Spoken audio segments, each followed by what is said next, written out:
अस्मदाचार्यपर्यन्तां वन्दे गुरुपरम्परां। गुरुब्रह्मा गुरुर्विष्णु गुरुदेवो महेश्वरः गुरुसाक्षात् परब्रह्म तस्मै श्रीगुरवे नमः। नित्यानन्दं परमसुखदं केवलं ज्ञानमूर्तिं विश्वातीतं गगनसदृशं तत्त्वमस्यादिलक्ष्यम् एकं नित्यं विमलमचलं सर्वधी साक्षिभूतं भावातीतं त्रिगुणरहितं सद्गुरुं तं नमामि। ॐ सहना भवतु सहनौ भुनक्तु सह वीर्यं करवावहै तेजस्विनावधीतमस्तु मा विद्विषावहै। ॐ शान्ति शान्ति शान्ति।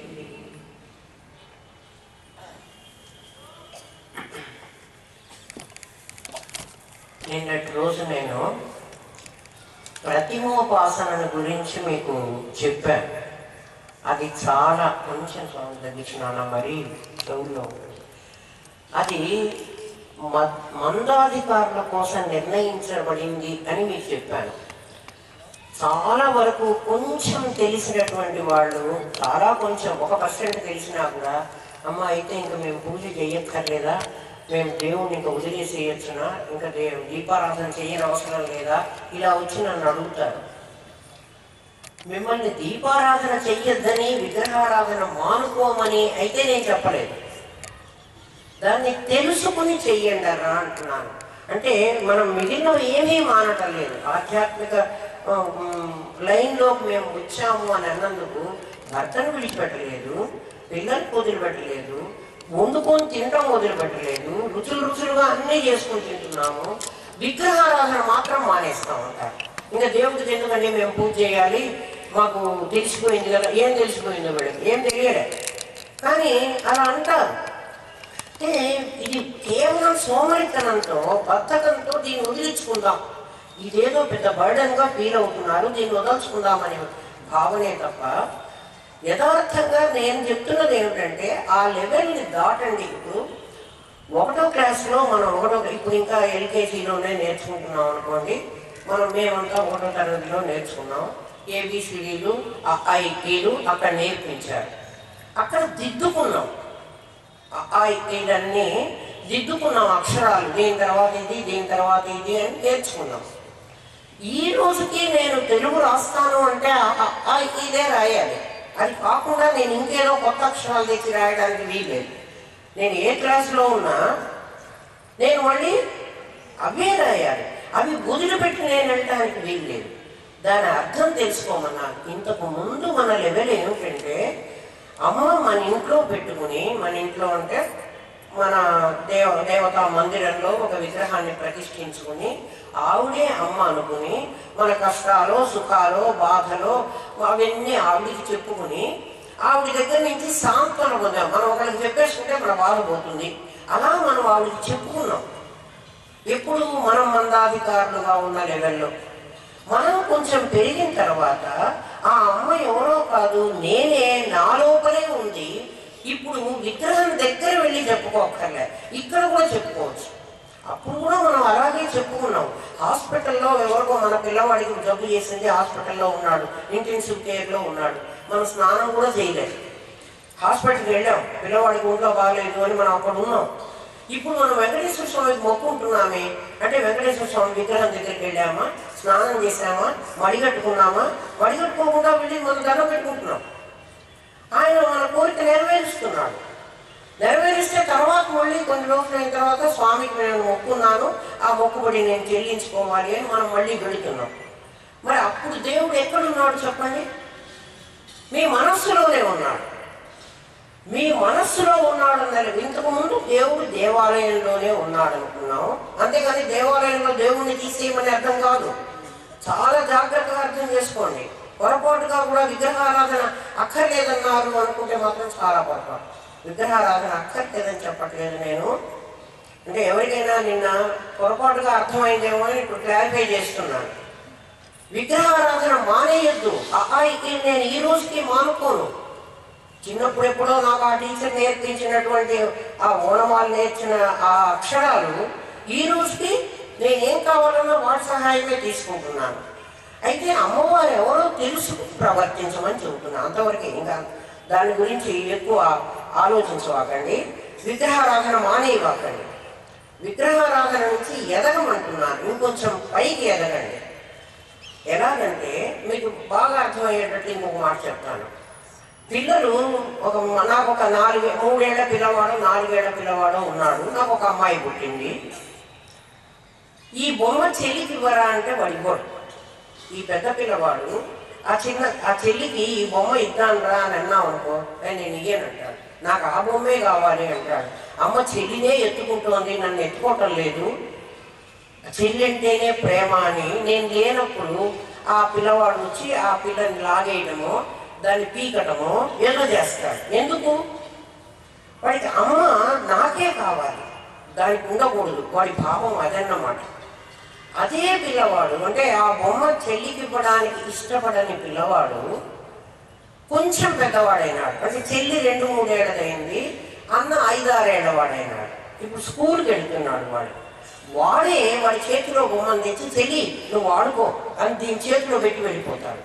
ఇంతకు ముందు వీడు ఆ బొమ్మ ఎందుకు ఇవ్వలేదు, బొమ్మ ఇవ్వకుండా ఎందుకు పోట్లాడాడు, ఆ చెల్లి మీద ద్వేషం ఎందుకు పెంచుకున్నాడు? నేను 3 ఏళ్ల చెల్లి సంగతి చెప్తున్నాను. 12 ఏళ్ల చెల్లిని ద్వేషించడు అన్న. చిన్న పిల్లవాడుగా ఉంది. ఇది కూడా ద్వేషం కాదు. అమ్మ చెల్లిని ఎక్కువ చూస్తోంది అన్నటువంటి భావం వాడి మనసులో ఉంటుంది. నా చోట్లో ఇంతకుముందు నన్నే ఎత్తుకునేది, నా చోట్లో ఇంకొకళ్ళని తీసుకొచ్చింది, వాళ్ళని ఎత్తుకుంటోంది, వాళ్ళకే అన్నీ ఇస్తోంది. అది వాడి మనసులో బాధ. చెల్లికి ఆ బొమ్మ ఇస్తాడు. ఇప్పుడు చెల్లికి బొమ్మ ఎందుకు ఇస్తున్నాడు? వాడు స్కూల్కి వెళ్ళే వయసు వచ్చేటప్పటికి బొమ్మలు వాడి చెల్లికి తెచ్చిస్తాడు. చెల్లి ఇది తీసుకో, ఇది ఆడుకో అని దాని చేతిలో పెట్టి వాడు స్కూల్కి వెళ్ళిపోతాడు. ఎందుకు వెళ్తున్నాడు? వాడు ఎదిగాడు. అలా ఎదగాలి. బొమ్మ పారేయమని చెప్పటం లేదు, అది బాగా గుర్తుపెట్టుకోండి. బొమ్మ పారేయవాకండి. ఆ బొమ్మ ఆలంబనగా చేసుకునే మనం పైకి వచ్చాం. అది రావడానికి వీల్లేదు. క్లాసులో టీచరు ఒక బోర్డు, బ్లాక్ బోర్డు పెట్టుకున్నారనుకోండి, ఒట్టి బోర్డు. పిల్లలు ఎవరు ఆ బోర్డు వైపు చూడరు. నేను వెంటనే నిలబడి ఆ బోర్డు మీద ఒక డాట్ పెట్టాను అనుకోండి, నా చాక్ తీసుకో ఒక చుక్క పెట్టాను. ఇప్పుడు మేడం ఏం రాస్తారో ఆ బోర్డు మీద అందరి దృష్టి దాని మీద కేంద్రీకృతం అవుతుంది. దేని మీద? ఆ బ్లాక్ బోర్డు మీద. ఇంతకుముందు బ్లాక్ బోర్డు అక్కడే ఉంది, ఎవరు దాన్ని చూడలేదు. నేను ఇక్కడే కూర్చున్నాను, నేను పాఠం చెప్తున్నాను. సడన్గా నేను లేచి నా చేతిలో చాక్ పీస్తో ఆ బ్లాక్ బోర్డు మీద ఒక చుక్క పెట్టాను. ఈ చుక్క తర్వాత నేనేం రాస్తానో అందరికీ క్యూరియాసిటీ పెరిగింది. అందరూ దాన్ని వెళ్ళి చూస్తారు. అక్కడ ఏం రాస్తారు, ఒక బొమ్మ వేస్తారా లేక అక్షరాలు రాస్తారా అని అందరూ దాన్ని చూస్తూ ఉంటారు. మన పెద్దలు ఈ సైకాలజీని గ్రహించి, మన సైకాలజీ అది, అక్కడ ఇంకా నేనేం రాయలేదు, అది గ్రహించి ఈ ప్లెయిన్గా ఉన్నటువంటి దీని మీద ఒక విగ్రహం అనే దాన్ని ప్రతిష్ఠించారు. అందుకు వచ్చింది విగ్రహం. విగ్రహం ప్రతిష్ఠిస్తే మన అందరం అటువైపు చూస్తాం అక్కడ ఏముంది అని. మెల్లగా అంటే ఆ విగ్రహం ఎలా ఉంటుంది? మనలాగే ఉంటుంది. మనలాగే అంటే నేను ప్రకృతి లెవెల్లో దేవుణ్ణి దించుకొచ్చామన్నాను కదా. మొదట్లో దేవుణ్ణి నీ లెవెల్కి దించుతావు, తర్వాత నువ్వు దేవుడి లెవెల్కి ఎదుగుతావు. అప్పుడు ఈ విగ్రహాన్ని నువ్వు ఎదిగే కొద్దీ విగ్రహాన్ని వదిలేస్తావు. విగ్రహాన్ని వదిలేసి హాస్పిటల్లో ఉన్నప్పుడు నేను మనస్సులో భగవంతుణ్ణి ఎలా ధ్యానించానో, నా కొడుకు హాస్పిటల్లో ఉన్నాడు, నేను హాస్పిటల్లో వాడిని చూసుకుంటూ ఉన్నాను. ఇప్పుడు నేను ఇంటికి వెళ్ళి నేను స్నానం చేసి నేను అడిగట్టుకుని నేను దేవుడి పూజ చేసి టెంకాయ కొట్టి అయ్యా నా కొడుకుని కాపాడు అని దేవుడిని అడగను. నేను హాస్పిటల్లో ఉండే అడుగుతాను. నా కాళ్ళకి చెప్పులు కూడా ఉంటాయి, నేను చెప్పులు కూడా వదలలేదు. అంటే చెప్పులు వదలాలి అన్న స్థితి కూడా నాకు తెలియదు. నేను మనస్సులోనే భగవంతుడా నా కొడుకుని కాపాడు అని అడుగుకుంటాను. భగవంతుడు వింటున్నాడు. అంటే భగవంతుడు ఎక్కడున్నాడు? తిరుపతిలోనే ఉన్నాడా? తిరుపతిలో ఉన్న దేవుడికైతే నేను ఫోన్ చేసి చెప్పానా, మైక్ పెట్టి అరిచానా, ఎలా చెప్పాను? దేవుడు ఇక్కడున్నాడు, ఇక్కడున్నవాడే విన్నాడు. నా ఉద్దేశంలో అక్కడున్నవాడు వింటున్నాడు అని నేను అనుకుంటున్నాను. నేను అనుకోవడమే కానీ ఆయన ఇక్కడ కూడా ఉన్నాడు. ఇక్కడున్నవాడే వింటాడు, ఇక్కడ ఉన్నవాడే మనకు సహాయం చేస్తున్నాడు. దేవుడు అంతటా ఉన్నాడు, అంతటా లేకుండా పోలేదు. అందుకని అది బాగా గ్రహించండి. విగ్రహారాధనకి నేను ఎగనెస్ట్ కాదు. ఎందుకంటే హిందువులు ఐడియల్ వర్షిప్ అంటే మీ దేవుణ్ణి మీరే కాపాడుకోలేకపోయినారు. సోమనాథ దేవాలయాన్ని అంతా వాడు దండెత్తి నాశనం చేస్తుంటే దేవుడు కాపాడుకోలేకపోయినాడు. మీరంటారు నిన్న కేదార్లో అంత పెద్ద ఉప్పెన వచ్చి అంత వర్షాలు వచ్చి అంత మునిగిపోతూ ఉంటే దేవుడు దర్శనానికే వెళ్ళారు కదా, వాళ్ళందరినీ దేవుడు కాపాడలేదా? దేవుడు అలా కాపాడడు. దేవుడు అసలు స్వరూపం మనకు తెలిస్తే మన కర్మ కొద్దీ మనం ఈ ప్రపంచంలోకి వచ్చాము. కర్మ అయిపోగానే మనం వెళ్ళిపోవాలి. ఎవరి కర్మ ఏ టైంకి అయిపోతుందో వాళ్ళని ఆ చోటికి తీసుకెళ్ళడమే ఈశ్వరుడు చేయాల్సిన పని. ఆ ఈశ్వరుడు ఎక్కడ ఉంటాడు అంటే మన హృదయంలోనే ఉంటాడు. గీతలో చెప్పాడు కదా, ఈశ్వర సర్వదేహానాం హృద్దేశే అర్జున తిష్టతి. ఈశ్వరుడు ఎక్కడో కైలాసంలోనో వైకుంఠంలోనో లేడు. వాడు ఎక్కడున్నాడు? మన హృదయంలో ఉన్నాడు. భ్రామయన్ సర్వభూతాని యంత్రారూఢాన్ని మాయ. సర్వభూతాని, భూతాని అంటే దయ్యాలు కాదు, భూతములు అంటే మన ఈ శరీరాలన్నీ భూతాలే. నిన్ననే చెప్పాను, ఇవి భూతాలు. దీంట్లో ఉండే దేవుడు లోపల ఇంకొకడు ఉన్నాడు. వసతి దివ్యతి ఇది వాసుదేవ. దేవుడు అనే పేరు దివ్యతి, వాడు ప్రకాశిస్తాడు. ప్రకాశించిన వాడు దేవుడు అవుతాడు. వసతి దివ్యతి, వసిస్తాడు, ప్రకాశిస్తాడు. అందుకని వాసుదేవుడు అంటే వసుదేవుడి కొడుకు కృష్ణుడు కాదు. మన అందరి హృదయాల్లో సర్వదేహానం, అన్ని దేహాలలో హృదయ స్థానంలో తిష్టతి, కూర్చుని ఉన్నాడు. వాడు కూర్చుని నిలబడో ఉన్నాడు. ఆ ఉన్నవాడు ఏం చేస్తాడంటే మన కర్మను అనుసరించి యంత్రారూఢాన్ని మాయయ, తన మాయ చేత మనని అందులో తిప్పుతూ ఉంటాడు. మనం తిరుగుతూ ఉంటాం. ఎవడెవడికి టైం అయిపోయిందో, ఇక్కడ నాయన నీ టైం అయిపోయింది అన్నారో వాళ్ళందరినీ ఆయన తీసుకెళ్ళి అక్కడ కూర్చోబెడతాడు.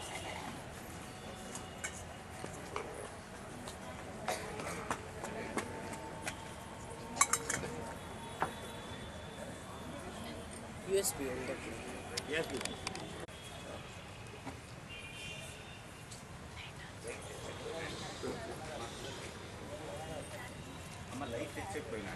పర్వాలేదు, క్యాండిల్ పెట్టినా పర్వాలేదు. అందుకని కర్మ అయిపోయిన వాడిని భగవంతుడు కూడా కాపాడాడు. భగవంతుడు కాపాడాడు అని మనం అనుకుంటుంటే వాడికి ఇంకా భూమి మీద నూకలు ఉన్నాయి కాబట్టి వాడి భగవంతుడు కాపాడాడు అని అనుకుంటున్నాం. కానీ ఎవరిని ఎవడు కాపాడడు. ఎందుకు కాపాడడు అంటే వాడికి ఒక నియతి ఉంది వాళ్ళకి. ఆ నియతి ప్రకారమే వాళ్ళు నడుస్తారు. ప్రపంచం అంతా కూడా ఒక నియమానికి కట్టుబడే నడుస్తుంది. ఆ నియమాన్ని ఉల్లంఘించడానికి వీల్లేదు. అందుకని దేవుడు తన్ని తాను రక్షించుకోలేడు, మన్ని రక్షించలేడు అంటే నువ్వే నిజంగా దేవుడు అని తెలుసుకోండి. తెలుసుకోవడమే అహంగ్రహోపాసన. నిన్న ప్రతిమోపాసన, ప్రతీకోపాసన, అహంగ్రహోపాసన అని ఉపాసన 3 రకాలని చెప్పుకున్నాం. అహంగ్రహోపాసన అంటే ప్రతీకోపాసనలోనే నీకు తెలియాలి భగవంతుడు వేరే లేడు, ఈ కనిపిస్తున్న ప్రపంచమంతా భగవంతుడేను అని. అంటే భగవంతుడి యొక్క స్వరూపమే ఈ ప్రపంచం అంతా కనపడుతోంది. నిన్న ఎనర్జీ ఒకటి, మ్యాటర్ ఒకటి, 2 ఉంటాయని మనం చెప్పుకున్నాం. ప్రపంచంలో ఎక్కడ చూసినా పదార్థము, శక్తి, అవి 2 ఉంటాయి. ఆ శక్తి ఎప్పుడూ కూడా ఒక చోట పొటెన్షియల్గా ఉంటుంది. అది కైనెటిక్ అయ్యి వస్తువులో ప్రవేశిస్తుంది. అంటే కరెంట్ ఆ హోల్డర్లో ఉంటుంది. నేను ఒక ప్లగ్ పెట్టానంటే ఆ వైర్లోకి కరెంట్ పాస్ ఆన్ అవుతుంది. అది కైనెటిక్ అవ్వడం అంటే శక్తి ప్రవహించడం. శక్తి ప్రవహించాలంటే పదార్థం ఉండాలి, ఉండకపోతే శక్తి ప్రవహించదు. శక్తి ప్రవహిస్తుంది. ఒక చోట ఉంటే పొటెన్షియల్ ఎనర్జీ, అది ప్రవహిస్తే కైనెటిక్ ఎనర్జీ. ఇప్పుడు మనందరిలో శక్తి ప్రవహించింది, ప్రవహించి ఒక రూపం ధరించింది. రూపం ధరించి నేను మాట్లాడుతున్నాను, మీరు వింటున్నారు. ఏ శక్తి లేకపోతే నేను మాట్లాడలేను, నీవు వినలేవు. అలా ఎక్కడ కనిపించినా అది పరమేశ్వరి యొక్క శక్తి అని మనం తెలుసుకోవడమే ప్రతీకోపాసన ఉద్దేశం. ప్రతీకోపాసనలో కనపడుతున్న ప్రపంచం అంతా కూడా పరమాత్మ స్వరూపం, ప్రకృతి అంతా పరమాత్మే అని తెలుసుకోవడం ప్రతీకోపాసన. ప్రతిమోపాసన నుంచి ప్రతీకోపాసనకు వచ్చేటప్పటికి ప్రకృతి, అంతకుముందు ఒక బొమ్మలోనే భగవంతుని మనం చూసాం, ఒక విగ్రహంలో చూసాం, ఈ విగ్రహమే దేవుడు అని. ఇప్పుడు ప్రపంచం అంతా దేవుడు అని చూస్తున్నాను. అహంగ్రహోపాసనలో ప్రపంచం అంతా కాదు, ప్రపంచంలో నేనున్నాను, నేను ప్రపంచము అంతా కూడా ఒక పదార్థము ఒక శక్తి అనే రెండింటి సంయోగంతో వ్యవహరిస్తోంది. ఆ శక్తి అంతా నాది, ఆ పదార్థం అంతా నేను, నేను నాది అనేటువంటిది మొత్తం ప్రపంచం అంతా నేనైపోయినా, విరాట్ పురుషుణ్ణి అయిపోయినా నేను. ఇది అహంగ్రహోపాసన, ఇంకా నెక్స్ట్ లెవెల్లో తెలిసేటువంటిది. ఇట్లా 3 లెవెల్స్లో దసరా అనేటువంటి 10 రోజుల్లో దశహర, దశహర కాయిక వాచిక మానసిక అనేటువంటి 10 పాపాలు మనం చేస్తా అంటాం. నోటితో మాట్లాడుతూ, శరీరంతో చేస్తూ, మనస్సుతో ఆలోచిస్తూ మనం 10 పాపాలు చేస్తా అంటాం అందరం కూడా. ఈ 10 పాపాలను 10 రోజుల్లో మనం పోగొట్టుకోవాలి. దశహర అంటే అది 10 రోజుల్లో దీన్ని పోగొట్టుకునేటువంటి ఒక పండుగ పేరుతో మన పెద్దలు అందజేశారు. ఇందులో ప్రతిమోపాసన చేస్తూ, కొంతమంది ప్రతిమోపాసనే చేస్తారు, అంటే అందరూ మెజారిటీ ప్రతిమోపాసనే చేస్తారు. ప్రతీకమే తెలియదు చాలా మందికి. ఎవరైనా చేస్తే అట్లా శ్రీచక్రాన్ని పెట్టుకుని అర్చించుకుని శ్రీ విద్యా ఉపాసకులు అంటారు. వాళ్ళు ఏదో చాలా రేరుగా ఉంటారు, అంటే రేరుగా అంటే అసలు లేకుండా ఉండరు. అహంగ్రహ ఉపాసకులు అసలు ఉండరు. మనుష్యాణం సహస్రేషు కశ్చిత్ అతిసిద్ధయ్య అని ఎవరో ఒకడు అలాంటి వాడు ఉంటాడు. అహంగ్రహోపాసనలో అంతర్బహిత్య తత్సర్వం వ్యాప్య నారాయణ స్థిత. అంతః బహిః, బయట లోపల, బయట లోపల అని 2 ఉండవు. మన శరీరమే మధ్యలో అడ్డం. దీని లోపల పరమాత్మే ఉంటాడు, దీని బయట పరమాత్మే ఉంటాడు. బయట ఉన్న పరమాత్మ పొటెన్షియల్గా ఉన్నాడు, మన లోపల ఉన్న పరమాత్మ కైనటిక్ అయినాడు. అంతే తేడా. అంటే శక్తి ప్రవహిస్తోంది మన శరీరంలో, బయట పరమాత్మ ప్రవహించకుండా అట్లా స్టాగ్నేట్ అయి ఉన్నాడు. పరమాత్మ లేకుండా అయితే లేదు. అంతర్బహిత్య తత్సర్వం వ్యాప్య నారాయణ స్థిత. బయట లోపల అంతా కూడా నారాయణుడు అనేవాడు వ్యాపించి ఉన్నాడు అని శాస్త్రం చెప్తోంది. మనం రోజు మంత్రపుష్పంలో కూడా మీరు చెప్పుకుంటారు, వాడు ఎక్కడున్నాడు అంటే ఫలానా చోట ఉన్నాడు అని. హృదయం చాప్యధోముఖం నీవారసుకవత్తన్వి పీతాభాస్వత్యనూపమ తస్యాశిఖాయ మధ్య పరమాత్మ వ్యవస్థిత అని మనం చెప్తున్నాం.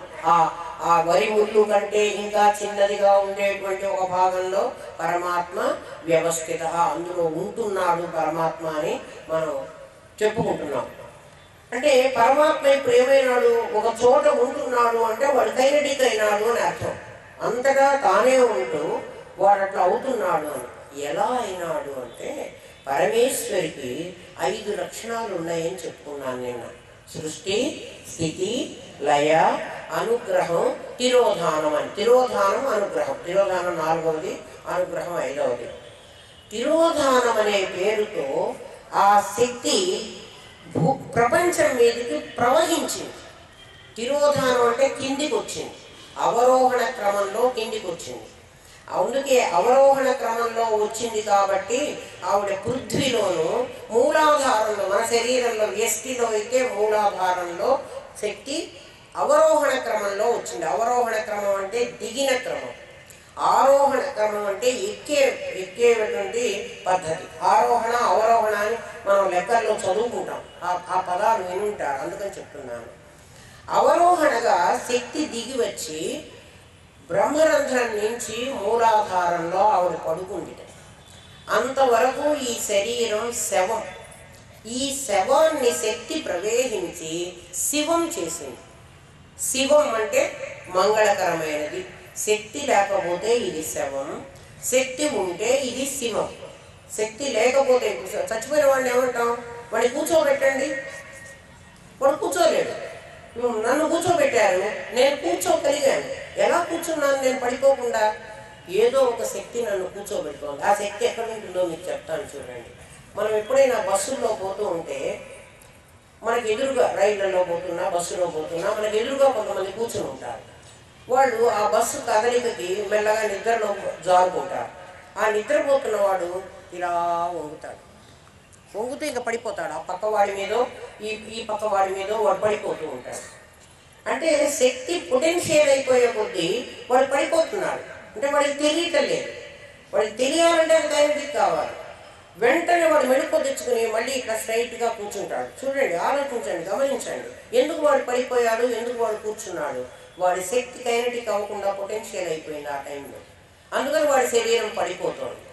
నిద్రపోవడం పడుకోవడానికి కాదు, వాడు పడిపోయింది. వాడి శరీరం నిలబడలేదు, కూర్చోలేదు, అది పడిపోతుంది.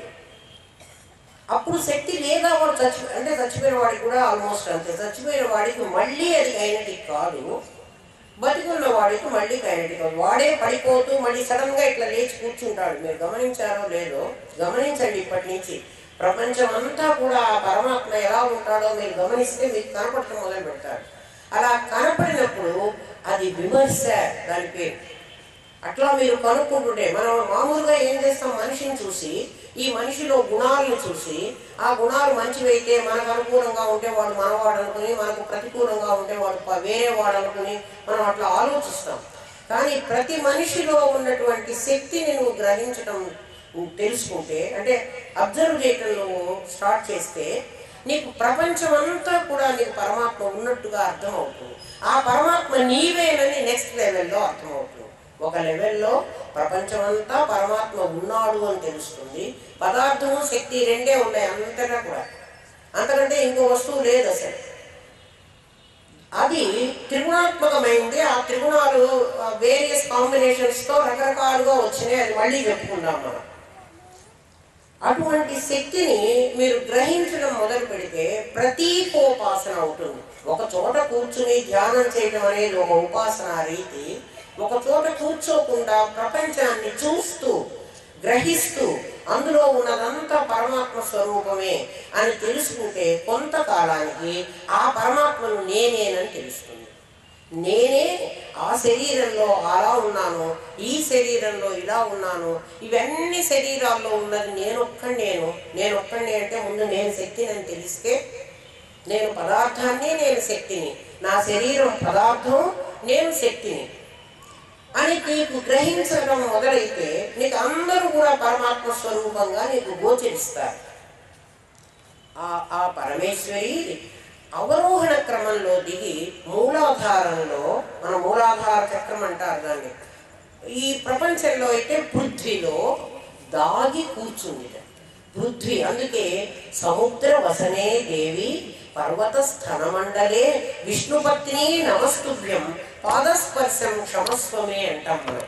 అమ్మ కాలు పెడుతున్నాను, పొద్దున్నే నిద్ర లేవగానే మనం అంటాం అమ్మవారిని, భూమి మీద పాదం పెడుతూ సముద్ర వసనే దేవి, సముద్రమే వస్త్రంగా కట్టుకున్నటువంటి ఓ దేవి.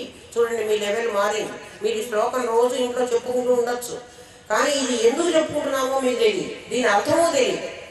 అర్థం తెలియకపోవడానికి కారణం మనకు సంస్కృత భాష రాకపోవడం. సంస్కృతం మనకు రాదు, అది పెద్ద నేరం కూడా కాదు, ఎందుకంటే అందరికీ అన్నీ రావాలని కూడా లేదు. కానీ మన ఆలోచన సరళి మనం చెప్తున్న మాటకి ఈ ఆలోచనకి సంబంధం లేకుండా అవుతుంది. అది నాకు బాధ. సముద్ర వసనే దేవి సముద్రాన్ని చీరలాగా కట్టుకుందిట, పర్వత స్థన మండలే విష్ణుపత్ని నమస్తుభ్యం, విష్ణుపత్ని నీకు నమస్కారం పెడుతున్నానమ్మా, పాదస్పర్శం క్షమస్వమే, నా కాలు పెడుతున్నాను, నన్ను క్షమించమ్మా అని అడుగుతున్నావు. ఎవరా అమ్మ? భూమి మీద కాలు పెడుతూ ఎందుకు క్షమించమని అడుగుతున్నావు అంటే, భూమి మీద ఎన్నో మనం నోట్లో ఉమ్మేస్తాం, ఎన్నెన్నో చెడ్డ పనులన్నీ చేస్తాం, మూత్రాన్ని విసర్జిస్తాం, మల విసర్జన చేస్తాం, మన బాత్రూంలో నీళ్ళన్నీ నేల మీదకే పోయి అక్కడ ఇంకుతున్నాయి. ఇలాంటి పనులన్నీ చేస్తున్నాము ఆ భూమి మీద. ఎవరిని మనం ప్రార్థిస్తున్నాము అంటే భూమి అనేది పదార్థం, భూమిలో ఉండేటువంటి శక్తి ఏదో ఉందో ఆ శక్తి ఉందా లేదా భూమిలో ఉంటే ఒక మొక్క పెడితే తెలుస్తుంది. ఆ మొక్క ఆ శక్తిని తీసుకోగలదు, మనం ఆ శక్తిని తీసుకోలేము.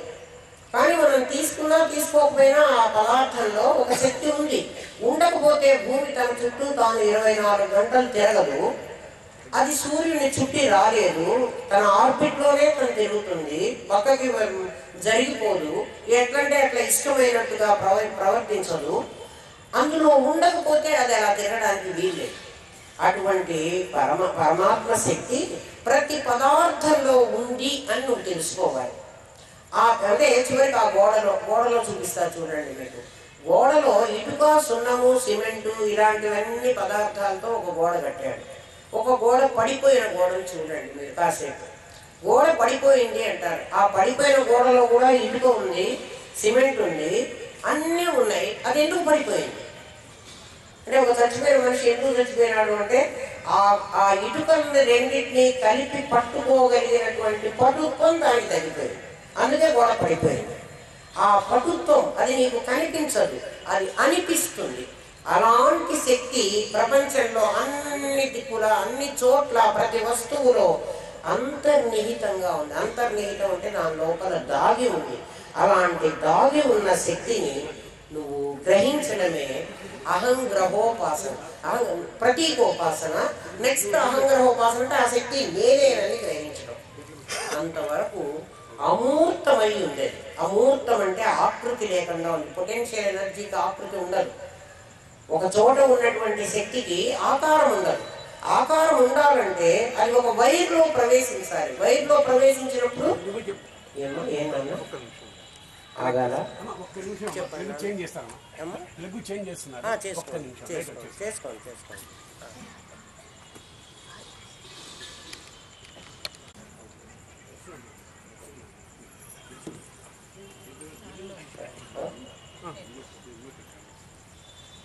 శక్తి ఎప్పుడు పొటెన్షియల్గా ఉన్నప్పుడు అమూర్తం అంటారు. అమూర్తము అంటే ఆకారం లేనటువంటిది. ఆకారం లేనటువంటిది అది కైనటిక్ అయినప్పుడు ఒక ఆకారంలోకి రావాలి. అది మూర్తిమంతమై కనిపిస్తోంది. అలా భావిస్తూ నువ్వు పెడితే ఆమె నిన్ను శివతత్వం దగ్గరికి తీసుకెళ్ళి ఆపేస్తుంది. అమ్మ నిన్ను మూలాధారంలో ఉన్నటువంటి జీవత్వం గణపతి అన్నాం కదా, అది గణపతి స్థానం అంటారు. మూలాధారం గణపతి చోటు అంటారు. గణపతి మన శరీరంలో మూలాధారంలో ఉండటం ఏమిటి? మూలాధారం అంటే మల విసర్జన చేసేటువంటి చోటు. అలాంటి చోట్లో గణపతి ఉన్నాడు అంటారు. కాదు, అది పృథ్వీతత్వానికి ప్రతీక. అక్కడ పృథ్వీతత్వం ఉంది.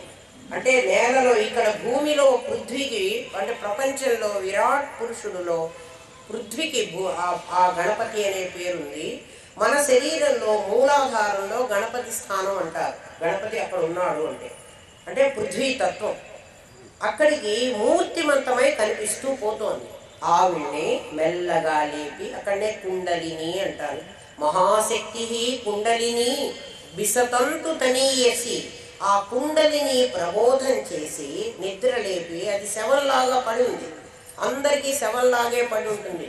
మనం కనుక ఈ విధమైన ఆలోచన లేకపోతే ఒక మనిషి తన జీవిత కాలంలో చచ్చే వరకు కుండలిని అలా నిద్రాణమైన స్థితిలోనే ఉంటుంది. ఆ కుండలిని శక్తిని ప్రబోధం చెయ్యాలి. నిన్న చెప్పాను మీకు, మంత్రోపాసన ద్వారా గురువు శక్తి పాతం చేస్తాడు. శక్తి పాతం అంటే శక్తిని నీలో ప్రవహింపచేస్తాడు. ప్రవహింపజేయాలంటే శక్తి తనకై తాను ప్రవహించదు. మన హోల్డర్లో కరెంట్ ఉంటుంది, కానీ అది దానికై అది మన దగ్గరికి రాదు. ఒక ప్లగ్ పెట్టి ఒక వైర్ పెట్టాలి. పెడితే ఇప్పుడు పెట్టాడు కదా, ఆ ప్లగ్ చేంజ్ చేసి అట్లా పెట్టినప్పుడే అది కరెంటు పాస్ అవుతుంది. అలా శక్తి ప్రవహిస్తుంది. అట్లా గురువు తన శక్తిని మంత్రరూపంగా శిష్యుల్లో ప్రవేశపెడతాడు. అలా పెట్టినప్పుడు మాత్రమే అది అవరోహణ మొదలు పెడుతుంది. ఇది ఆరోహణ, ఇది అవరోహణ. అవరోహణ అంటే పైకి లేవడం. అలా పైకి లేచి సహస్రారం వరకు శక్తి ప్రసరిస్తుంది. సహస్రారంలో శివతత్వాన్ని అందుకుంటుంది. అది ఇంకా లలితా సహస్రనామంలో అన్నిట్లో వస్తుంది. మీకు అది మళ్ళీ చెప్తాను నేను. వస్తుత శివాత్మిక ఆమె పరమేశ్వరి శివాత్మిక అయి కూడా సంసార రూపంగా మనకు భాషిస్తోంది. నిజంగానే అక్కడ పదార్థము ఎనర్జీ ఉంది అని చెప్తున్నాను, కానీ మనకందరికీ పదార్థంగా ఎనర్జీగా కనపడటం లేదు. అది ఏంగా కనపడుతోంది? మనుషులుగా కనపడుతోంది, కుక్కలుగా, పిల్లులుగా, జంతువులుగా, తర్వాత గుణాలతో సంయోగం చేసిన వాటిలాగా అలా కనపడుతోంది. యథార్థంగా అది కాదు. అలా భావిస్తూ కనుకపోతే, భగవద్గీత కొటేషన్ చెప్తున్నాను ఇక్కడ, ఇలా భావించడం ఎందుకు అని చెప్పాడు కృష్ణ పరమాత్మ కూడా గీతలో ఇదే చెప్పాడు. అవ్యక్త ఆదీని వ్యక్త మధ్యాని అవ్యక్త నిధనాన్యేస కశ్యకా పరిదేవన అని అడుగుతాడు. అర్జున, నువ్వు ఏడుస్తున్నావు, ఎందుకు ఏడుస్తున్నావయ్యా? అవ్యక్త ఆదీని, ఇది ఒకప్పుడు అవ్యక్తంగా ఉంది, వ్యక్త మధ్యాని, మధ్యలో వ్యక్తమైంది, అవ్యక్త నిధనాన్యేచ, మనం చచ్చిపోయిన తర్వాత మళ్ళీ అవ్యక్తంలోనే ఉండిపోతుంది. తత్రకా పరిదేవన, మధ్యకాలంలో వచ్చిన ఈ ప్రపంచం కోసం నువ్వెందుకయ్యా బాధపడుతున్నావు అని అడుగుతాడు గీతలో కృష్ణుడు పరమాత్మని. అంటే ఆదిలో అవ్యక్తంగా ఉంది, అంటే ఆదిలో పొటెన్షియల్గా ఉంది, మధ్యలో కనిపిస్తోంది ప్రపంచంగా, అప్పుడు కూడా పొటెన్షియల్గానే ఉంది. ఆవిడ ప్రవహించింది, కానీ తన పదార్థంలోనే తను ప్రవహించింది. తర్వాత అవ్యక్త నిధనాన్యేచ, చనిపోయిన తర్వాత మళ్ళీ అందులోనే ఉంది. కొన్ని పదార్థంలో కలిసిపోతుంది. మనం కాలు పెడితే అగ్నిలో పడేస్తే అది బూడిదగా మారుతోంది, నీళ్ళల్లో వేస్తే అది నీళ్ళలో కలుస్తుంది. అందులో ఉన్న పంచభూతాత్మకమైంది పంచభూతాలలో కలిసిపోతోంది. అలా కలిసిపోయి సంసార రూపంగా నీకు భాషించినటువంటిది అది మళ్ళీ పరమాత్మ రూపంగా నీకు భాషిస్తుంది. ఆ పరమాత్మ నేనేనని భాషిస్తే నువ్వు అహంగ్రహోపాసనలో ఉంటావు. అంతా పరమాత్మ స్వరూపమని భాషిస్తే ప్రతీకోపాసనలో ఉంటావు. లేదా ఈ విగ్రహంలోనే భగవంతుడు ఉన్నాడు అని భాషిస్తే నువ్వు ప్రతిమోపాసనలో ఉంటావు. ఎవరు మందాధికారుల కోసం ప్రతిమోపాసన, మధ్యమాధికారుల కోసం ప్రతీకోపాసన, ఉత్తమాధికారుల కోసం అహంగ్రహోపాసన అనే 3 ఉపాసనా పద్ధతులని అయగ్రీవ అగస్త్యుడు ఆయనకి పరమేశ్వరి చెప్పింది. ఆవిడే చెప్పిందని మనకేమిటండి నమ్మకం అంటే, గురుమూర్తి అని ఆమెకి పేరు. అమ్మవారి నామాల్లో గురుమూర్తి అని ఆమెకి పేరు, ఒక పేరు ఉంది. గురుమండల రూపిణి అని ఒక పేరు ఉంది. గురుమండలిలో ఆవిడ ప్రకాశిస్తూ ఆవిడే గురువు. అందుకే తల్లే ప్రథమ గురువు. మనం అందరం ఎవరి దగ్గర అన్నీ నేర్చుకున్నాం అంటే మన అమ్మ దగ్గరే నేర్చుకున్నాం. ఎవరింట్లో యాదేవి సర్వభూతేషు మాతృరూపేణ సంస్థిత. ప్రతి ఇంట్లో ఉన్న ఒక అమ్మ పరమేశ్వరి యొక్క స్వరూపం. మీరు మీ అమ్మను అమ్మగా కాకుండా పరమేశ్వరిగా చూడటం మొదలు పెట్టండి, ఆవిడలో ఉన్న శక్తి అంతా మీకు అర్థమవుతుంది. అమ్మగా చూస్తే అమ్మ నన్ను ప్రేమగా చూసింది, వాడిని ప్రేమగా చూడలేదు, అమ్మకు చాలా బుద్ధి మార్పు ఉంది, ఇలాంటివేమో మీకు తోస్తూ ఉంటాయి. అమ్మని పరమేశ్వరిని చూడండి. మనం అందరం కూడా అమ్మ దగ్గరే మొదటి నుంచి అన్నీ నేర్చుకున్నాం. ఇవాళ మనం అన్నం వండుకుంటున్నాం అంటే అన్నం వండుకోవడం మనకు అమ్మే నేర్పించింది. బట్ట కట్టుకుంటున్నాం అంటే కట్టుకోవడం అమ్మే నేర్పించింది. తర్వాత మనం ఫ్యాషన్గా మనం ఏదో కట్టుకున్నామేమో, కానీ మాట అమ్మ నేర్పించింది. ఇలా మాట్లాడాలని ఆవిడే చెప్పింది. నువ్వు ఇలా మాట్లాడకపోతే తప్పు అని ఆవిడే చెప్పింది. ప్రతి విషయము మనం అమ్మ దగ్గరే నేర్చుకుంటున్నాం. అమ్మ ఎవరు అంటే లలితా పరమేశ్వరి. లలితా పరమేశ్వరి ఎవరు అంటే మన ఇంట్లో ఉన్న మన అమ్మే. ప్రతి ఇంట్లో ఒక అమ్మ ఉంటుంది. ఆ అమ్మ లలిత యొక్క స్వరూపం. ఆవిడ అక్కడ ప్రకాశించింది, ఇక్కడ విమర్శించడానికి ఇక్కడ వచ్చి మన ఇంట్లో కూర్చుంది. చూడండి, ప్రతి ఇంట్లో కూడా కరెక్ట్ చేసేది ఎప్పుడు అమ్మ చేస్తుంది. ఈ పని చెయ్యొద్దు, ఈ పని చెయ్యొద్దు, ఎందుకు చేయవద్దు అని చెప్తోంది. దానివల్ల మీకు నష్టం ఉంటుంది అని చెప్తోంది. ఆలోచించండి, అమ్మ దగ్గర ఎన్ని నేర్చుకున్నారు, మీరు సొంతంగా ఎన్ని నేర్చుకున్నారు. ప్రతి ఒక్కటి కూడా మూలం అమ్మే నేర్పింది. ఎలా నేర్పింది? సంప్రదాయేశ్వరి. ఆవిడకి ఒక పద్ధతి ఉంది, సంప్రదాయం, టీచింగ్ మెథడ్ అంటారు. మామూలుగా ఎవరన్నా బీఈడీ కానీ మీరు టీచర్గా పనికిరారు అని అంటారు కదా, మీకు బీఈడీ క్వాలిఫికేషన్ ఉంది. ఏంటి బీఈడీలో చెప్తున్నారు? How to explain the student. ఎట్లా ఈ పిల్లవాడికి ఈ విషయాన్ని చెప్తే వాడికి అర్థమవుతుంది. విషయాన్ని టీచర్కి నేర్పించాలి. విషయాన్ని ఎలా ప్రజెంట్ చేయాలో మీకు బీఈడీలో నేర్పిస్తారు. ఆ మెథడ్ ఏమిటంటే, ఈ మెథడ్లో చెప్తేనే వీడికి అర్థమవుతుంది. అంటే మందాధికారులు ఉన్నారు, ఉత్తమాధికారులు ఉన్నారు, మధ్యమాధికారులు ఉన్నారు. మన దగ్గర మూడు కేటగిరీల మనుషులు కూర్చున్నారు క్లాస్లో. తెలివి గల పిల్లలకే నేను పాఠం చెప్తానండి, 100% మార్క్స్ వచ్చే వాళ్ళని నేను ఆ క్లాస్లో కూర్చోబెట్టండి ప్రిన్సిపల్ని అడగడానికి వీల్లేదు. నా దగ్గరికి ఏ పిల్లలైనా వస్తారు, వాళ్ళందరినీ కూర్చోబెడతారు. మోక ఉమ్మడిగా 100 మార్కులు వచ్చేవాడికి, 60 మార్కులు వచ్చేవాడికి, 30 మార్కులు వచ్చేవాడికి, 0 వచ్చేవాడికి కూడా నేను ఒకటే పాఠం చెప్పాలి. నేను వీడికి ఈ పాఠం చెప్తాను, ఒరే మీరు అందరు పక్కన కూర్చోండిరా, వీళ్ళకి మాత్రం చెప్తాను, ఒరే నీ పాఠం అయిపోయింది ఇంకా వీళ్ళు రండిరా అని నేను అంటానికి వీల్లేదు. నేను చెప్పే పాఠం అందరికీ చెప్పాలి, అందరికీ అర్థం అవ్వాలి. దాన్ని సంప్రదాయమైన పద్ధతి అంటారు, టీచింగ్ మెథడ్. అది ఆ మెథడ్లో ఆవిడ మనకి చెప్పింది సంప్రదాయేశ్వరి సాధ్వి గురుమండల రూపిణి అమ్మవారి నామంలో. ఈ నామం మీరు చదువుకునేటప్పుడు ఓ సంప్రదాయ పద్ధతిలో ఆవిడ మనకి ఇవన్నీ నేర్పుతోంది. ఏమిటి ఆ సంప్రదాయం? ఆ సంప్రదాయం మీద మీరు దృష్టి పెట్టండి. ఊరికే మేము లలితా సహస్రనామం రోజు పారాయణ చేస్తున్నాం, రోజు పారాయణ చేస్తే ప్రయోజనం లేదు. ఒక్క నామైనా మనకు అర్థమై చేస్తే 1000 నామాలు అర్థమయ్యేటప్పటికీ అహంగ్రహోపాసనలో మీరు టాప్ మోస్ట్కి వెళ్ళిపోతారు, మీకు 100% మార్క్స్ వస్తాయి. అందుకని అమ్మవారికి ఇంకా ఒక పేరు ఏమిటంటే నామ పారాయణ ప్రీత. నామ పారాయణ ప్రీత నంది విద్యా నడేశ్వరి అని అమ్మవారికి పేరు. నామ పారాయణ ప్రీత. అందరు ఏమర్థం చెప్పుకుంటారో చెప్పనా? సహస్రనామాలు మనం పారాయణ చేస్తే అమ్మ చాలా సంతోషపడుతుంది. దానికి అదే అర్థం కదా, నామ పారాయణ ప్రీత. ప్రీత అంటే సంతోషపడేది. ఏం సంతోషపడుతుంది ఆమె? నామ పారాయణం చేస్తే. విఘ్నయంత్ర ప్రహర్షిత అని నిన్ననే చెప్పుకున్నాం. విఘ్నయంత్రాన్ని ఛేదిస్తే అప్పుడు ఆమె సంతోషపడుతుంది. ఈ గణేశుడు విఘ్నయంత్రాన్ని ఛేదించాలి. ఏమిటి వీడికి విఘ్నం? ఆధ్యాత్మిక, అధిభౌతిక, అధిదైవిక అనేటువంటి 3 తాపత్రయాలు వీళ్ళకి విఘ్నాలు కలిగిస్తున్నాయి. ఈ విఘ్న యంత్రాన్ని ఛేదించుకుంటే ఆవిడ ప్రహర్షిత సంతోషపడుతుంది. అలాగే నామ పారాయణ ప్రీత.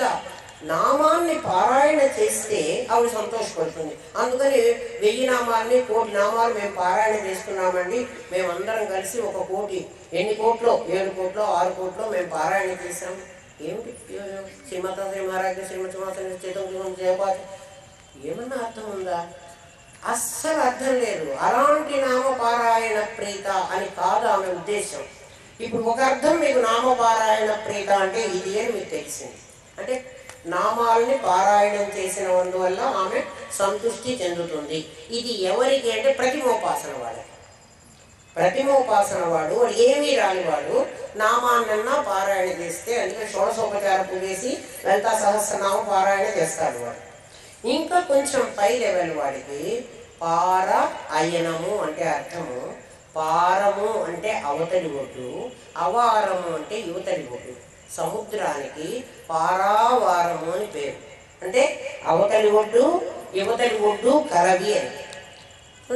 ఏదైనా ఒక యూనివర్సిటీలో వాడు పట్టభద్రుడైనాడు, పారంగతుడైనాడు అనే మాట వినే ఉంటారు. పారంగతుడు అంటే ఆ పారాన్ని వాడు రీచ్ అయినాడు అని. పారము అంటే అవతలి ఒడ్డు. ఈ ప్రపంచంలో అవతలి ఒడ్డు పరమాత్మ స్వరూపమే. మనం ఇందులో పడిపోతున్నాం, వినాయకుడిని తీసుకెళ్ళి నీళ్ళలో పడేస్తున్నాం, ముంచుతున్నాం, అంటే సంసారంలో మునుగుతున్నాం మనం అందరం. మళ్ళీ మునగడం వల్ల వినాయకుడు ఏమవుతున్నాడు? వినాయకుడు ముంచేసాం కదా నీళ్ళలో, హుసేన్ సాగర్లో కూడా ముంచుతున్నారు. మరి అన్యాయము. అవి ఏమిటంటే ఆ పిచ్చి నీళ్లు మురికంతా అందులోనే ఉంటుంది, అందులోనేమో వినాయకుడిని ముంచుతున్నారు. హిందూ మతం హిందూ